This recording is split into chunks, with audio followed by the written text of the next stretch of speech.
Romanos capítulo 3, nos quedamos en el versículo 18, donde hemos visto hasta este momento que aun cuando los hombres viven hablando de sus virtudes morales y siempre he sido una buena persona, nunca le he hecho mal a nadie, pues he tenido mis canitas al aire, etcétera, etcétera, y cuando viven hablando maldades de las demás gentes, bueno, soy malo, pero no he sido tan malo como la persona que vive frente a mi casa o como el señor Durazo, etcétera, etcétera. Vemos que al venir a la Biblia encontramos nosotros que en el capítulo 1 se describe la raza humana como degenerada. ¿Se acuerdan? Degenerada, así ni más ni menos, pervertida totalmente. Una raza humana que ha hecho del sexo principalmente la causa de su degeneración. El sexo, ese impulso biológico que Dios puso dentro del hombre, es una energía como el fuego. El fuego puede ser mal usado y quemar un bosque entero, pero el fuego también puede calentarnos en una chimenea. Entonces, las energías que Dios ha creado, fuera del control, acaban con la raza humana. Y una de las profecías más grandes que existen en la Biblia es que el sexo va a ser el instrumento principal de Satanás para acabar con los matrimonios, con las familias y con la juventud. Entonces, en el capítulo 1 de Romanos, se profetizó la zona rosa, se profetizó San Francisco, se profetizó París, se profetizó Londres, Ámsterdam, Nueva York, porque es el sexo lo que ha acabado con toda la moralidad de todos los países. Todos los grandes imperios fueron derrumbados por degeneramiento moral. La raza humana, cuando no tiene Dios y cuando no tiene bases, cuando no tiene frenos morales, se pervierte y se degenera sexualmente. Vemos entonces en el capítulo 1 que nos describe la degeneración sexual de la raza humana. Vemos en el capítulo 2 que en ese momento faltan los religiosos. Bueno, yo no soy un degenerado, yo soy religioso. Pues también a ellos los acaba el Espíritu Santo. Y los convence y les dice, miren, aquí a la derecha tenemos a los degenerados, a los homosexuales, a los adúlteros, a los que tienen 10 mujeres, a los que andan con 10 muchachos, a los que andan con 10 hombres, y aquí tenemos a los que nunca han hecho eso. Y entonces delante de Dios, los dos también están en el mismo nivel. ¿Por qué? Porque los religiosos tampoco tienen excusa delante de Dios. Entonces, para acabarla todavía de amolar, como dicen vulgarmente, da Dios 14 acusaciones, del versículo 10 al versículo 18, donde Dios remata. Dios nos da la puntilla y acaba con cualquier intento que el hombre pueda tener de bondad natural. Dice Dios, no hay nadie que haga lo bueno, no hay nadie justo, no tienen miedo de mí, no tienen miedo del castigo, se burlan del infierno, se burlan de todas las cosas. Entonces, en ese momento la raza humana, ya que nos agarró Dios y nos puso y nos dijo, miren todo lo que son, y nos mostró la radiografía en un diagnóstico maravilloso, en ese momento, ¿qué nos queda, hermanos, después de oír lo que el juez de la humanidad ha dicho acerca de nosotros? ¿Qué nos queda? Les voy a decir lo que nos queda. Lo único que nos queda es callarnos y oír lo que Él tiene que decirnos para poder curarnos. Y a eso vamos en el versículo 19 en adelante. Ahora Dios nos revela algo asombroso. Nos dice que Él mismo ha tratado con el problema del hombre. Que Él mismo nos da la solución para curarnos.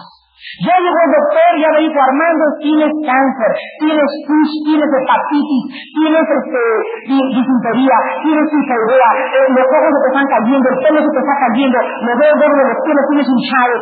Y después de todo lo que dice el doctor, digo, doctor, pues máteme. ¿Verdad? Pues sí. Ya se me queda, estoy como un asco. Ya es a donde Dios nos quiere llevar a todos, a reinformarnos y a mostrarnos que realmente nuestra condición es de podredumbre, de putrefacción. No hay nada absolutamente bueno en nosotros sin Cristo. Y mientras el hombre no entiende y reconozca esa condición tan desastrosa delante de aquel que nos dice, es mi diagnóstico, no podremos venir a la cruz del Calvario. Entonces ahora Dios nos dice, bueno, ya que están del arco, Ahora quiero que escuchen que hay medicina, que hay esperanza. Una vez le preguntaron a Sam Wesley, un gran predicador inglés, que por qué él siempre tenía el método de predicar como predicaba. Sam Wesley predicaba de esta manera. Llegaba con la gente y les decía, borrachos, adúlteros, degenerados, panzones, barrigones, calvos, fornicarios, etcétera, etcétera. Y lo que les decía, todo lo que les tenía que decir, les presentaba la medicina. Pero él decía, si los predicadores no hacen sentir a la gente mal por sus pecados, y si las personas no se sienten mal y se comienzan a enojar y comienzan a decir, no es cierto, pero sí es cierto, en el corazón, no puede el Evangelio hacer nada por ellos. Entonces, el Evangelio es primero revelar la condición de pecado delante de un Dios santo. Déjame decirte que tu religión te va a llevar al infierno. Tus peregrinaciones te van a llevar al infierno. No confíes en eso, no confíes en aquello. Hay que quitarle a la gente todas sus falsas muletas, para que después de que les tumbemos todo, ellos puedan enfrentarse y darse cuenta que no tienen nada que ofrecerle a un Dios que nos ofreció todo en una cruz hace 2000 años. Entonces, es muy importante que la gente sepa su pecado para que Dios pueda hacer algo por ellos. Vamos pues entonces a la parte donde Dios comienza a revelarnos la medicina. Versículos 19 y 20. Dice así, pero sabemos que todo lo que la ley dice, lo dice a los que están bajo la ley, para que toda boca se cierre y todo el mundo quede bajo el juicio de Dios. Ya que por las obras de la ley, o sea, por portarse bien y por hacer buenas obras, ningún ser humano será justificado delante de él, porque por medio de la ley es el conocimiento del pecado. Vamos a ver en primer lugar lo que significa que sabemos que lo que la ley dice, lo dice a los que están bajo la ley. ¿A quiénes se les acusa en el versículo 10 al 18? ¿A quiénes? ¿A los cristianos? Nos dice Dios a los cristianos, no hay justo ni un cristiano, no hay quien entienda, no hay quien busque a Dios, todos desviaron. ¿De quién está hablando? De los no cristianos, de aquellos que no han conocido todavía su gracia. Entonces, estas acusaciones están para aquellos que están bajo la ley, para los que quieren por sus buenas obras acercarse a Dios. Entonces, estas acusaciones no pueden ser atribuidas a los cristianos, porque los cristianos ya hemos recibido la justicia de Dios. Ahora bien, ¿saben ustedes cuál es la diferencia entre la ley y entre la gracia? Y es muy importante que ustedes la puedan entender en esta mañana, porque en primer lugar, cuando Dios da la ley tiene un propósito.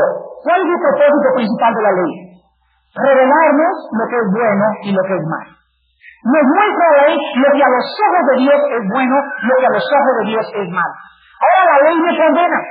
La ley me condena porque me hace culpable. Porque Dios me dice, Armando, no hagas esto, no hagas aquello, bla, bla, bla, bla, bla. Y cuando yo le digo a Dios como los judíos, sí, Señor, no lo voy a hacer, me doy cuenta en la familia, en mi trabajo y en mis tiempos libres, que hago todo aquello que Dios me prohíbe. ¿No es verdad?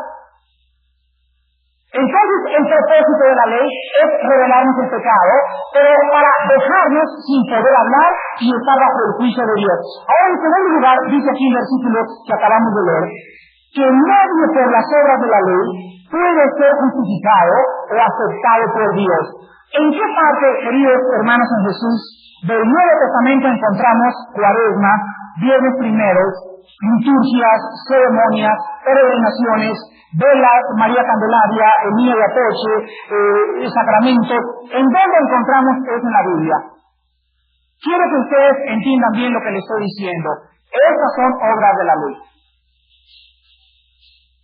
Todas esas cosas, ¿cuál es el propósito del viernes primero? ¿Cuál es el propósito de no comer carne en 9 viernes primeros? Obras para ser aceptados por Dios. ¿No es cierto? ¿Cuál es el propósito de la Cuaresma? Preparación espiritual para ser aceptado por Dios.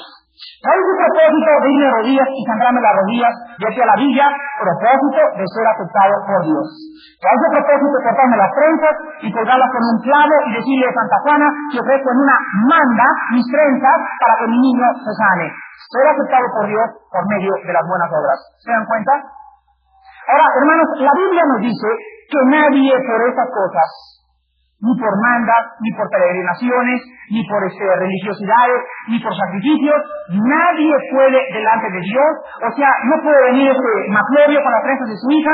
Señor, aquí están las trenzas de mi hija, te las ofrezco una manda.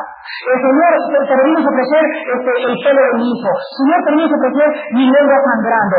Todas estas cosas, cuando venimos y se las ofrecemos a Dios, dice 1 Corintios 10:20, que se las estamos dando a los demonios y no a Dios. Lo que los gentiles sacrifican, lo sacrifican a los demonios. Entonces, desgraciadamente, esa gente es ignorante. Esa gente no sabe que no es a Dios al que le está ofreciendo el sacrificio, es al mismo príncipe de las tinieblas. Y el príncipe de las tinieblas les contesta sus oraciones. Y al niño que se sana, Maclovio tiene dinero de repente, y de repente le va bien en su trabajo, y encuentra aquello que le pidió, y dice, pero ¿cómo puede usted explicarme, hermano, que le pedí a la virgencita y me contestó? ¿Cómo le puedo explicar que le pedí al santo y me contestó? Es que nosotros encontramos detrás de los poderes del bien y del mal, que los poderes del mal siguen haciéndole creer a la gente que la gente puede ofrecer eso a los demonios y con la convicción de que son los santos los que le están contestando las oraciones. La Biblia nos dice, nadie por las obras de la ley puede ser justificado delante de Dios. Ahora bien, nosotros vamos a tratar de hacer algo. Traten ustedes de arrancarle eso a la gente. Acércate con tu comadre y dile, comadre, eso de los bienes primero es demoníaco. Y la misa es del diablo. Háganlo. Y les aseguro que no les doy el próximo domingo. El día que nosotros tratemos de meternos a arrancar esas tradiciones de la gente, por nosotros mismos nos van a luchar. Nos van a luchar porque son tradiciones que están arraigadas en el corazón de la naturaleza del ser humano. Y si de la noche a la mañana alguien sale por ahí y la misa es del diablo, o esto y aquello, inmediatamente ellos, ¿qué van a hacer? Está usted loco de remate.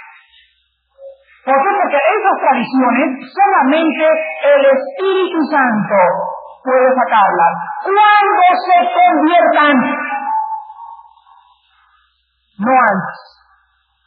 El Espíritu Santo, queridos hermanos, es el agente que Dios usa para que la gente se convenza de que Dios tiene la razón.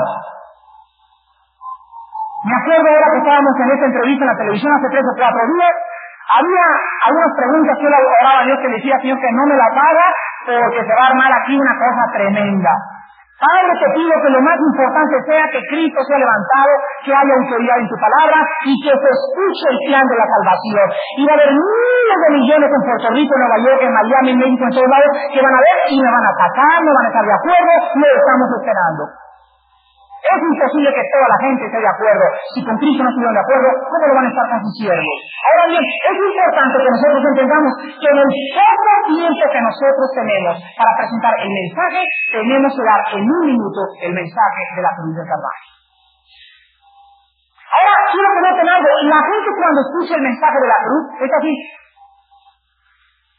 No saben ni qué onda. Se quedan así y se rascan la cabeza. ¿Por qué? Porque la palabra de la cruz es locura a los que se pierden. Pero si en este momento somos fieles al mensaje, el Espíritu Santo, aunque veamos que la gente haya dicho, ¿qué está diciendo este Señor? Que la cruz de Cristo, que la redención del pecado, me parece una historia toda de locos. Ese es el mensaje que Dios escogió para que la gente creyera en Cristo. Y nosotros tenemos que ser fieles al mensaje y predicar siempre, sin derramamiento de sangre. ¿Qué es eso, Señor? No hay perdón de pecados. Es algo que todos los católicos crucificados pueden entender. No son los sacramentos los que nos llevan al cielo, es la obra consumada y completa del Hijo de Dios. Hermanos de Jesús, todos ustedes están ya en una edad donde tienen que saber compartir el mensaje. ¿Qué haría el día que te inviten a la casa de tu suegra y tienes 10 minutos para hablar con todos los presentes? En 10 minutos, pues, Dios les ama. Cristo está aquí. En esos 10 minutos tienes que presentar un mensaje. Cristo y Cristo crucificado.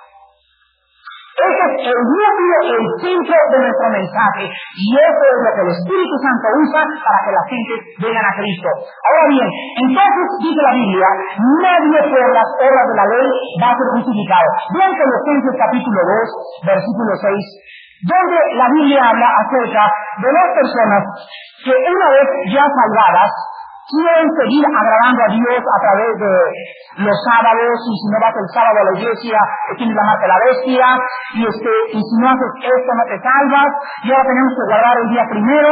Y dice Colosenses 2:6, aquellas personas que quieren seguir guardando fiestas, liturgias, cuaresmas, viernes primeros, dice aquí, Colosenses 2:16, por tanto, nadie los juzgue en comida o en bebida, o sea, nadie se levante aquí en la iglesia y me venga a decir, Armando, ¿sabías que la familia Ramírez come carne de puerco?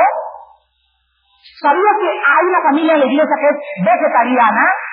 Nadie puede juzgar a su hermano en alimentos.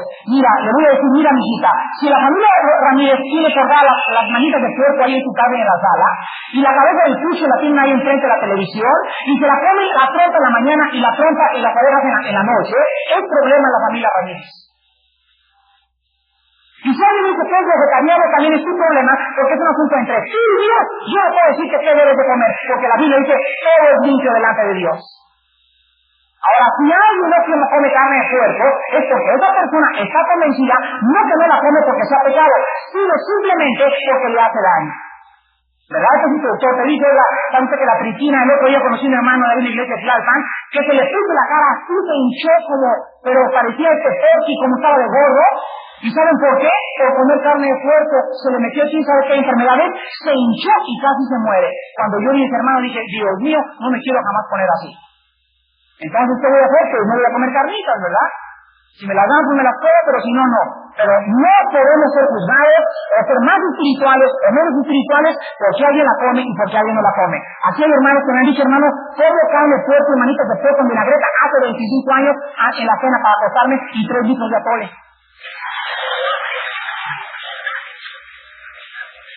Bueno, mira, yo no te puedo decir nada, ese es tu problema, gracias a Dios por la misericordia de Dios estás vivo, no cabe duda que eres un milagro andando, pero nadie, quiero que me entiendan, nadie puede juzgar a nadie por lo que come. Dice la Biblia, tampoco en cuanto a días de fiesta. ¿Podemos celebrar la Navidad? Mira, si en tu mente, dice Romanos 14, estás convencido, hazlo.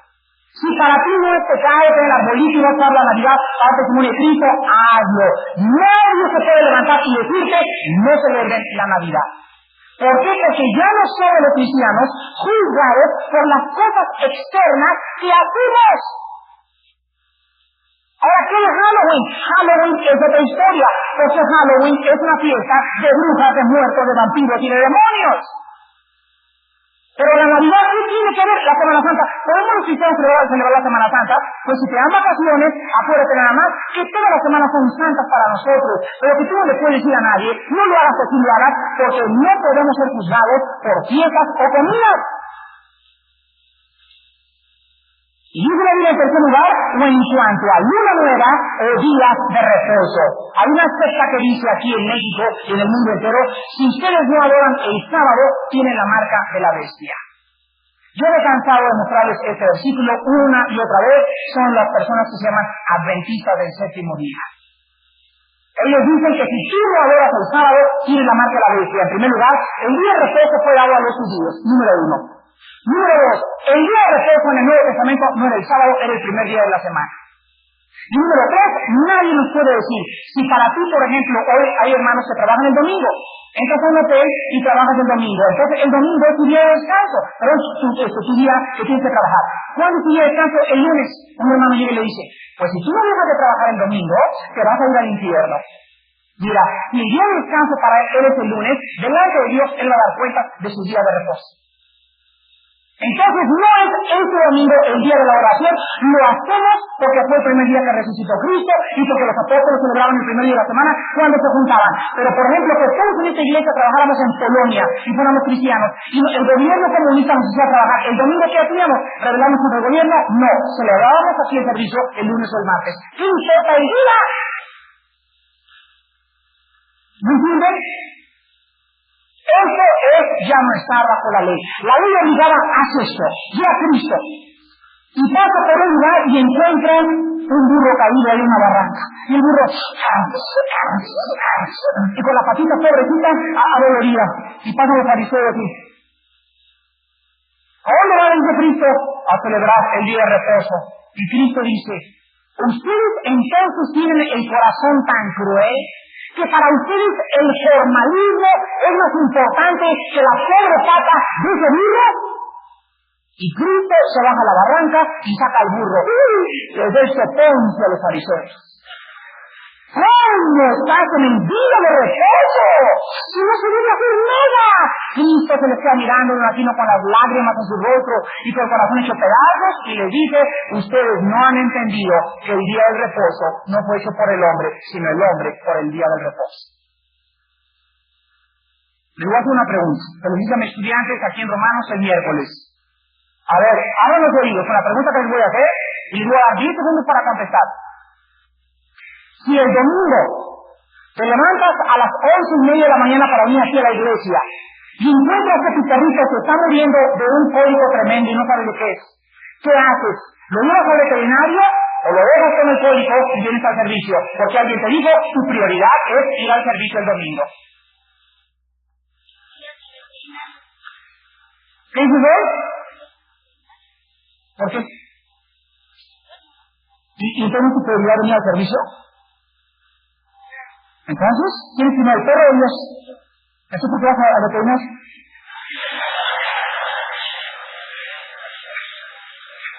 A ver, claro que vamos al veterinario y llevo a mi perro al veterinario. Y cuando le diga su prioridad es Dios, pero es que precisamente el reino de Dios es Dios y Padre del Espíritu Santo, es el amor que yo tengo, lo que me hace vivir por la ley de Cristo. Y no va a pasar nada con que no vaya al servicio, pero sí va a pasar mucho si mi perro se muere por mi negligencia y mi fariseísmo. Hay un hermano que llegó al pueblo y me dijo, llevo aquí en servicio el domingo, hace como 3 o 4 meses, dijo de afuera, oye hermano, mi esposa gravísima. Pobrecita tu esposa, ¿qué le pasó? No sé, pero mira unas cosas tremendas que le están pasando. Y me dice, ya se alivió, ¿verdad? Me dice, no se ha aliviado. Y entonces digo, ¿y ahorita qué está con ella? Dice, nadie, pero es que mi obligación es primero. Cristo dijo, si no aborrez a tu esposa antes que a mí, no eres digno de seguirme. Dice, cabezón de melón y de sandía. Váyase con su esposa inmediatamente, le dije. ¿Dónde toda la gente ha confundido lo que es realmente el formalismo de venir y presentarme al servicio antes que aquellas cosas que a los ojos de Dios son posiblemente más importantes en ese momento? Ahora, si la esposa tiene una enfermera, si él está con ella, ya no hay ningún problema. Pero si alguien abandona a su esposa o a su perro que se está muriendo por venir al servicio, esa persona no ha comprendido lo que significa vivir bajo la gracia. Qué importante es que nosotros salgamos de este molde que nos quiere atrapar para siempre estar tratando de ser aceptados por Dios por las obras. Es el corazón y mis motivos lo que Dios ve antes que mis actos. Ahora, vean ustedes en el capítulo 2 de Marcos. ¿Por qué las obras no pueden acercarlo a nadie a Dios ni hacerlo acepto a nadie delante de Dios? ¿Por qué no pueden las obras hacernos aceptos delante de Dios? Marcos capítulo 2, versículo 21 y 22, lo explica maravillosamente en los labios del Señor Jesucristo. Marcos capítulo 2, 21 y 22. Dice Cristo, nadie pone remiendo en paño nuevo en vestido viejo. De otra manera, el mismo remiendo nuevo tira de lo viejo y se hace peor la rotura. Y nadie echa vino nuevo en odres viejos. De otra manera, el vino nuevo rompe los odres y el vino se derrama. Y los odres se pierden, pero el vino nuevo en odres nuevos se ha de echar. Vean ustedes entonces que el tratar de ser salvos por las obras es igual a yo tener un vestido viejo. Y entonces tenía un vestido viejo y me dice mi comadrita, mire compadre, ahí tiene usted una cosa muy fea que se le abrió. Venga aquí y le voy a poner un parche. Y al poner el parche en el vestido viejo, es lógico que al meter el hilo y la aguja en el vestido viejo, lo único que va a hacer es tirar más y romper más aquello que ya está viejo. Entonces dice la Biblia que el viejo hombre no se puede parchar. Cristo no vino y me dijo, te voy a quitar el alcoholismo. Gracias a Dios por Alcohólicos Anónimos, pero es lo único que te puede quitar. Cristo me dijo, vengo a que ya no seas neurótico, Armando. Gracias a Dios por Neuróticos Anónimos, pero Neuróticos Anónimos es lo único que te puede quitar. Cristo no vino a tratar con las ramas y con las acciones o las manifestaciones del pecado. Cristo dijo, vengo para formar un nuevo Armando a la imagen de aquel que lo creó bajo la imagen de su Hijo Jesucristo. Y el antiguo Armando, viejo, parchado, podrido, sólido, público, lo agarra a Cristo y le pone la cruz del Calvario, y cuando su Hijo Jesucristo muere en la cruz, yo estaba con él, mi viejo Armando muriendo, mi viejo hombre estaba siendo crucificado, para que cuando Cristo levanta a los muertos, Dios levanta junto con Cristo a una nueva criatura. Nadie por las obras entonces podía ser aceptado por Dios, porque todo aquello que provenía del viejo hombre era pútrido, era fétido, estaba podrido, estaba echado a perder. Dios no podía aceptar un par de trenzas, hombre. Una peregrinación, cómo portarme bien, cómo construir una iglesia, cuando Él hizo aquello que nadie podía hacer, morir por nosotros en nuestro lugar. Esto me suena con mi sobrino Ligo Roy, le doy una pluma de oro cross, 14 quilates, y se la pongo en su bolsa. Y él llega y me dice, mira tío, te compré unos chicles. Le digo, mira, si tú tratas de repagarme o de hacer algo por lo que yo te acabo de dar, tú dijiste que me pasa y no vas a poder jamás comprar lo que estoy comprando yo. Nunca lo vas a lograr porque no tienes ni el dinero ni la capacidad para hacerlo. Solamente acepta y no estás orgulloso de querer volver a pagármelo. Ahí es el problema del hombre. El hombre no quiere aceptar nada gratis. El hombre quiere hacer algo. El hombre quiere decir, Señor, déjame ir a cruzar el canal de la Mancha, quiero subir al monte Himalaya, déjame hacer algo para entrar al cielo y al llegar al cielo puedo decir, hay algo en mí que me puso aquí en el cielo junto a ti. Dios dice, no tienes que hacer nada, ya todo está hecho en la cruz de Calvario. Entonces, aquí en Romanos se nos explica claramente, por esta razón nadie puede, por las obras de la ley, ser justificado. Ahora bien, ya vimos que la ley, o sea, lo que Dios nos dice en los mandamientos, nos dice lo que es bueno y lo que es malo a sus ojos. Lo que debemos y lo que no debemos hacer. ¿Saben ustedes? El hombre no puede decidir en cuestiones morales. ¿Sabían ustedes eso? Nadie puede tener un juicio sano más que los cristianos en relaciones morales.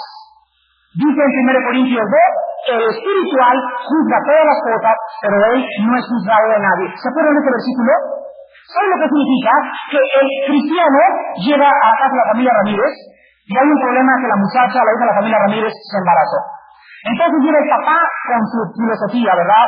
Es la vergüenza de la familia, comienza a pensar en lo que dirán, en que en la próxima boda no van a poder pensar a su hija gordita, etcétera, etcétera, y el papá la quiere sacar de la casa. La mamá sentimental, mi hija, aborta, mejor mira, así arreglamos todas las cosas, luego viene el tío y todos dan su opinión.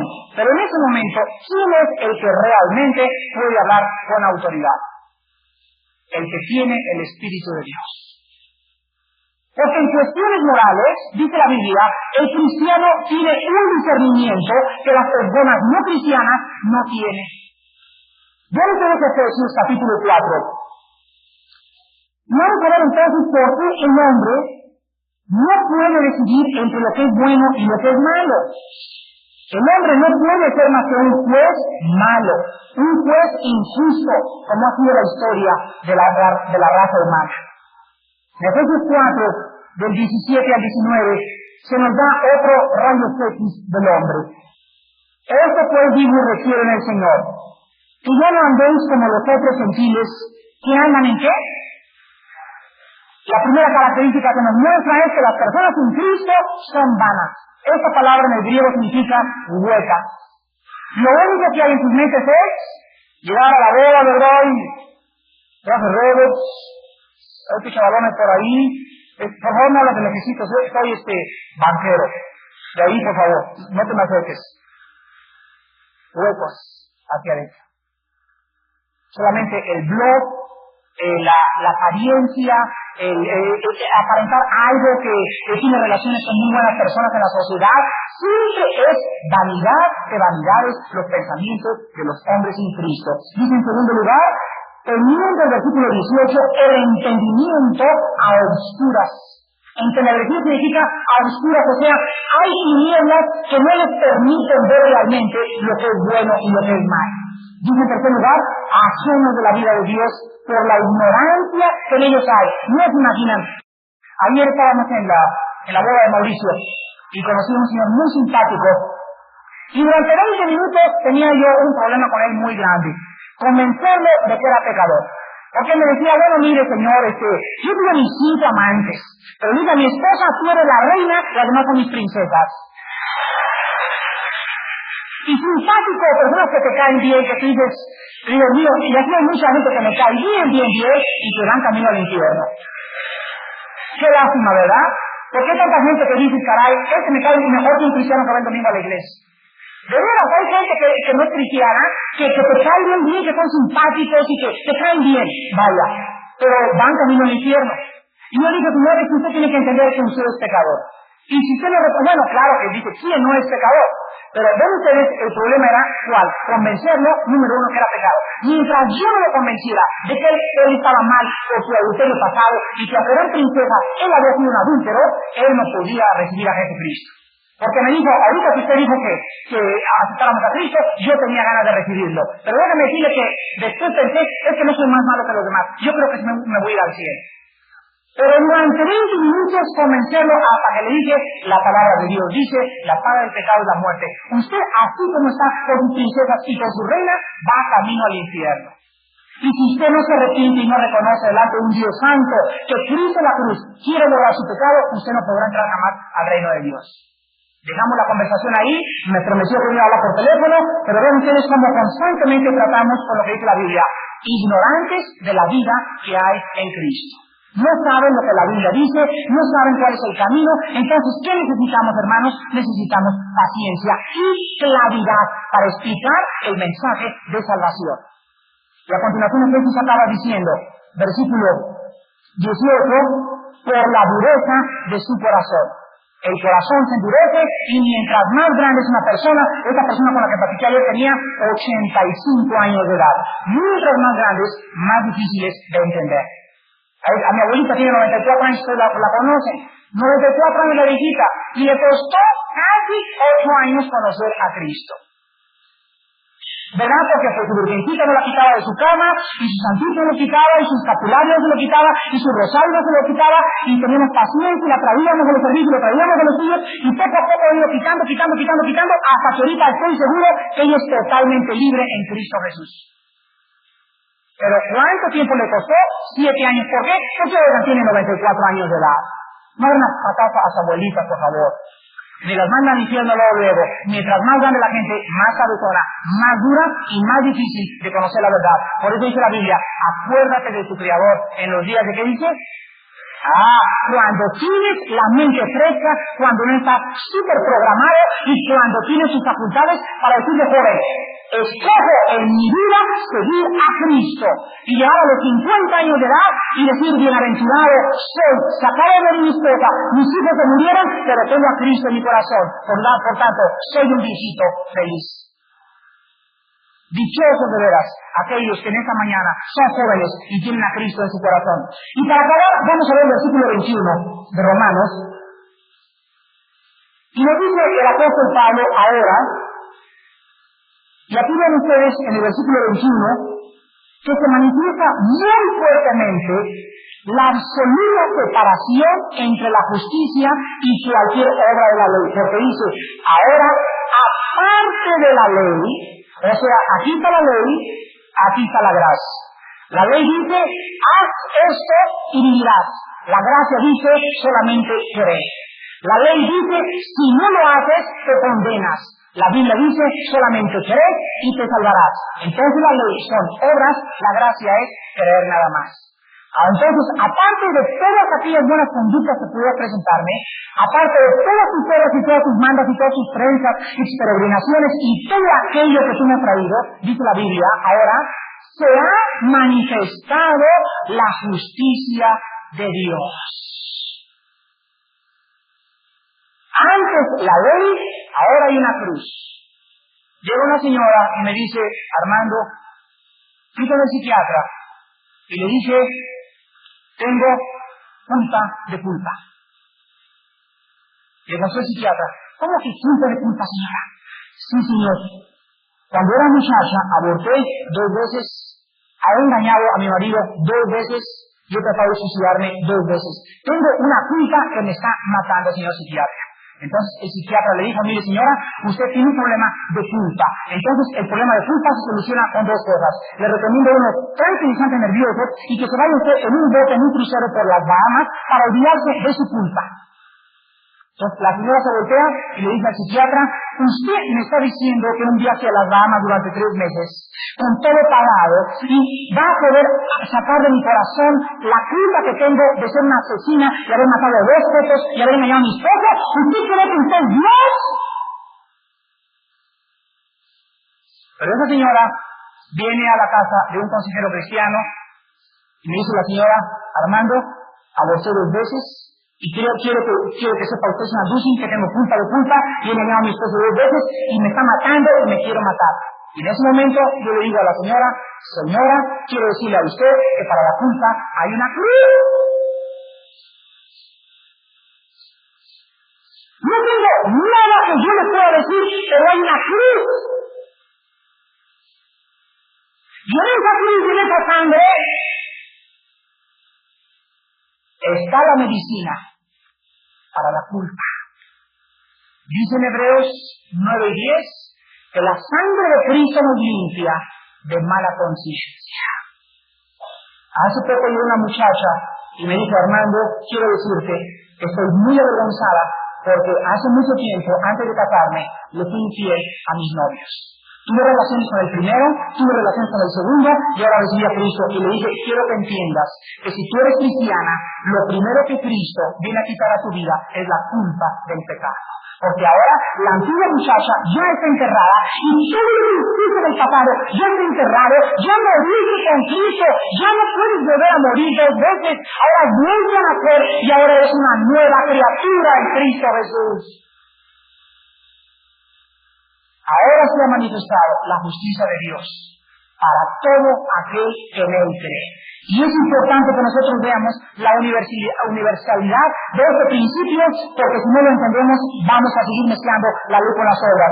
Dice en 1 Corintios 1:30, Cristo nos ha sido hecho justicia, redención y sabiduría. Dice en 2 Corintios 5:21, mas ahora Él que era justo padeció por nosotros, para que nosotros fuéramos hechos la justicia de Dios en Él. Entonces tenemos que comprender que esta justicia se refiere a aquello que Dios hace por nosotros en la cruz y nos la ofrece. Yo vengo en trapos, vengo en garras delante de Dios y Dios me dice, Armando, ya no tienes que hacer nada, ya no tienes que prender veladoras, ya no tienes que hacer mandas, ya no tienes que agradarme ni 3 sacrificios ni matar borregos, no tienes que hacer nada, solamente Armando, reconoce por favor lo que he hecho por ti, abre tus brazos y extiéndelos y recíbelos con humildad para que yo pueda entrar a tu vida y formar una nueva persona y que tú puedas ser aceptado delante de mi presencia. Hermanos, la justicia de Dios no puede ser comprada por nada que nosotros hagamos.